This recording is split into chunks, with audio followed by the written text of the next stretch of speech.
Assalamualaikum warahmatullahi wabarakatuh. Kami dari kelompok 12 akan mempresentasikan hasil diskusi kami tentang manajemen risiko kepatuhan yang beranggotakan Dian Arif Rahman, Fania Ananda, Yeni Mardiana, dan saya sendiri, Rinda Sofiani. Yang pertama ada pengertian risiko kepatuhan. Pengertian risiko kepatuhan. Risiko kepatuhan adalah risiko yang antara lain disebabkan oleh adanya publikasi negatif yang terkait dengan kegiatan bank atau adanya persepsi negatif terhadap bank. Menurut Islamic Financial Service Board, risiko kepatuhan syariah didefinisikan sebagai risiko yang muncul akibat ketidakpatuhan bank Islam terhadap aturan dan prinsip syariah yang ditentukan oleh DPS atau lembaga sejenis di mana bank Islam beroperasi. Proses identifikasi risiko kepatuhan. Bank melakukan proses identifikasi, pengukuran, pemantauan, dan pengendalian risiko kepatuhan secara terus-menerus melalui antara lain uji kepatuhan terhadap rancangan, kebijakan, dan produk program yang diterbitkan oleh unit kerja, termasuk terhadap rencana penerbitan produk atau aktivitas baru maupun pengembangannya. Bank memiliki sistem laporan risiko kepatuhan secara periodik minimal setiap bulan. Manajemen kepatuhan memberikan fungsi, salah satunya adalah untuk memastikan kegiatan usaha yang dilakukan oleh bank syariah sesuai peraturan dan perundang-undangan, serta prinsip syariah yang berlaku. Dalam hal ini dapat disimpulkan bahwa risiko kepatuhan yang dihadapi oleh bank syariah ada dua, yaitu risiko kepatuhan terhadap peraturan perundang-undangan dan risiko kepatuhan terhadap prinsip syariah. Mengetahui adanya risiko kepatuhan pada bank syariah, maka bank syariah harus mampu mengelola risiko kepatuhan dengan baik dan diikuti membuat langkah-langkah atau strategi dalam upaya mitigasi risiko kepatuhan. Mitigasi risiko kepatuhan syariah tidak hanya dalam kegiatan usahanya, akan tetapi juga dalam menyelesaikan sengketa yang timbul antara bank syariah dengan nasabahnya. Hal pertama yang perlu disiapkan adalah memiliki satuan unit kerja disertai wewenang dan tugas yang jelas untuk melaksanakan fungsi manajemen risiko kepatuhan. Yang kedua, bank syariah perlu menambahkan penerapan beberapa hal untuk tiap aspek dalam melaksanakan kebijakan, prosedur, dan penetapan limit untuk risiko kepatuhan.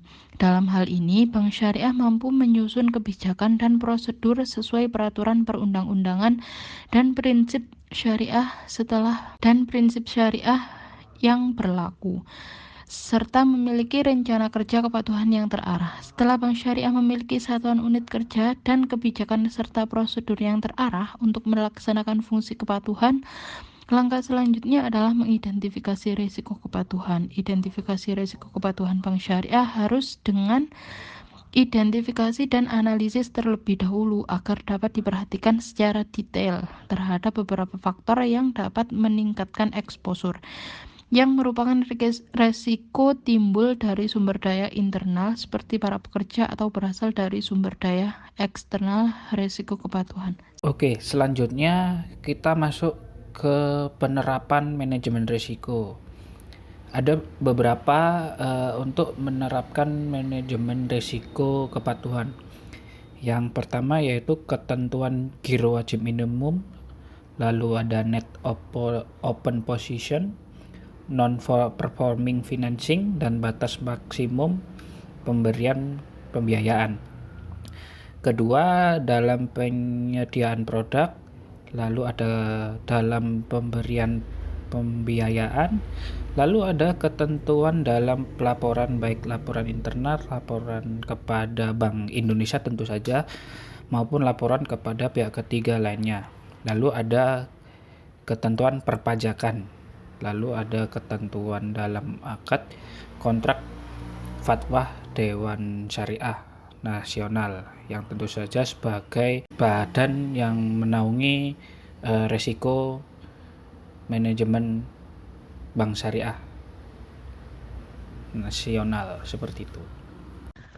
Baik, di sini saya akan melanjutkan presentasi dari teman saya. Yang terakhir ada sistem pengendalian internal. Kegagalan manajemen risiko kepatuhan dapat menimbulkan penarikan besar-besaran dana pihak ketiga, menimbulkan masalah likuiditas, ditutupnya oleh bank otoritas, dan bahkan bisa mengalami kebangkrutan. Oleh karena itu, tujuan utama manajemen risiko untuk risiko kepatuhan adalah untuk memastikan bahwa proses manajemen risiko dapat meminimalkan kemungkinan dampak negatif dari perilaku bank syariah yang melanggar standar yang berlaku secara umum, ketentuan, atau peraturan perundang-undangan yang berlaku. Bank memiliki pengendalian terhadap risiko kepatuhan yang dilakukan melalui kaji ulang berkala terhadap kebijakan dan prosedur kepatuhan, penerapan pengecekan kepatuhan secara berkala, melakukan proses asuransi terhadap seluruh aktivitas fungsional, dan yang terakhir melakukan tindak lanjut atas hasil audit internal atau eksternal. Sekian presentasi dari kelompok kami, lebih dan kurangnya mohon maaf. Terima kasih.